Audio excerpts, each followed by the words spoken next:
Nous commençons la partie 2, la diversité du vivant et son évolution, cours pour les troisièmes. Quelques rappels déjà, très importants pour commencer cette leçon. Commençons tout d'abord par la notion d'espèce. Ce qu'il faut se rappeler, c'est que deux êtres vivants qui appartiennent à la même espèce se ressemblent et peuvent se reproduire de génération en génération. Concernant cette fois-ci la notion de cellule, vous avez vu en sixième que la cellule était le point commun à tous les êtres vivants. Tous les êtres vivants sont constitués d'au moins une cellule et que chaque cellule est constituée d'une membrane, d'un noyau et d'un cytoplasme. Des rappels cette fois-ci de quatrième sur la reproduction sexuée. Vous savez qu'il faut des gamètes, un gamète mâle et un gamète femelle. Il va ensuite y avoir une fécondation entre le gamète mâle et le gamète femelle. Cette fécondation va aboutir à une cellule œuf qui va se diviser pour former ensuite un nouvel individu.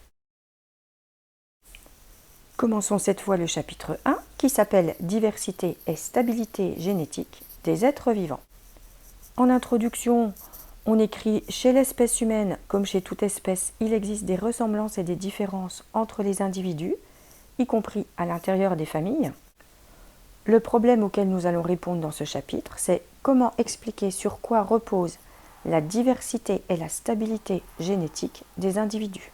Donc, pourquoi nous sommes tous différents les uns des autres, mais pourquoi, au cours des générations, il y a toujours une certaine stabilité génétique qui existe. Premier paragraphe dans ce chapitre, de quoi dépend la diversité des individus d'une population? Et pour répondre à cette question, vous avez réalisé deux activités. Il fallait tout d'abord montrer qu'il existe une diversité des individus au sein d'une espèce. Première espèce étudiée, l'espèce chien. On s'aperçoit que tous les chiens, même s'ils appartiennent à la même espèce, ont des différences. Alors des différences au niveau de leur taille, de la forme de leurs oreilles, de leurs poils, la longueur de leurs poils, la couleur de leurs poils, etc.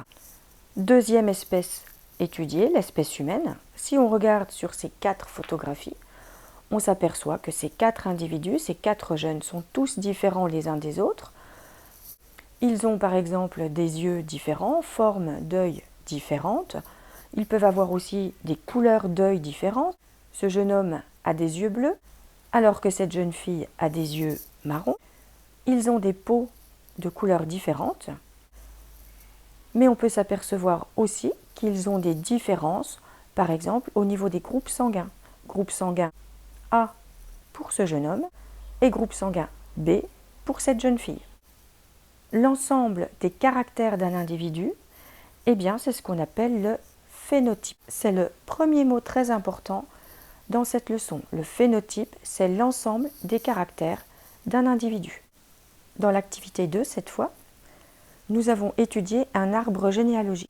Dans l'activité 2, nous avons travaillé d'abord sur un arbre généalogique. 3 générations se représentaient sur cet arbre généalogique. Vous avez les grands-parents, les parents et les enfants.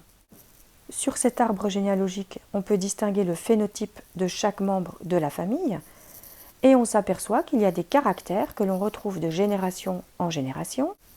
Exemple, la couleur châtain des cheveux du grand-père qui a été transmis à son fils et ensuite à son petit-fils. En revanche, cette petite fille tient sa couleur de cheveux de la part de sa grand-mère, ici, et elle a aussi des cheveux qui sont frisés, et ces cheveux frisés, elle les tient de sa mère. Donc les individus ont donc des caractères héréditaires qui ont été transmis par leurs parents ou leurs grands-parents.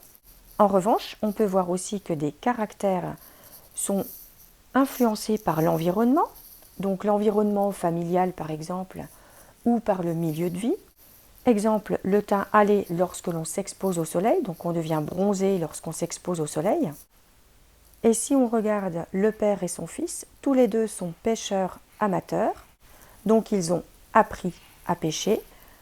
Donc c'est quelque chose qui a été acquis par l'apprentissage, ce n'est pas un caractère héréditaire.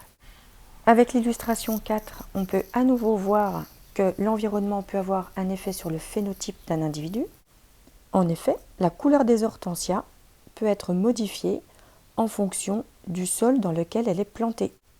Un hortensia planté dans le lieu A qui a un pH neutre avec une faible quantité d'aluminium, ces hortensias sont roses.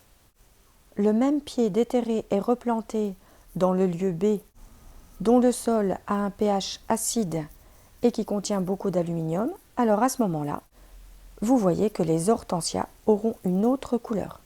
Donc, on peut en conclure que l'environnement influence le phénotype des individus. Voici donc maintenant le bilan de ces activités.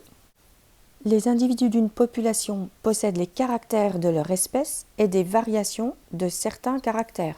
La couleur des yeux, des cheveux, la longueur des poils, etc. pour les chiens. L'ensemble des caractères constitue le phénotype d'un individu. Donc phénotype, premier mot très important de la leçon. Les caractères héréditaires sont transmissibles à la descendance. Donc on va hériter la couleur de ses cheveux, de ses parents, de ses grands-parents, etc. Mais l'environnement peut aussi intervenir sur notre phénotype en modifiant certains caractères. Par contre, ces modifications ne sont pas héréditaires. Nous avons donc appris à identifier des caractères propres à une espèce, distinguer un caractère des formes variables qu'il peut prendre chez les individus d'une même espèce.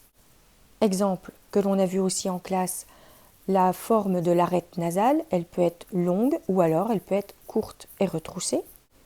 Et nous avons aussi appris à identifier l'influence de l'environnement sur le phénotype d'un individu. Et voilà pour ce premier paragraphe. Et n'oubliez pas d'apprendre votre leçon.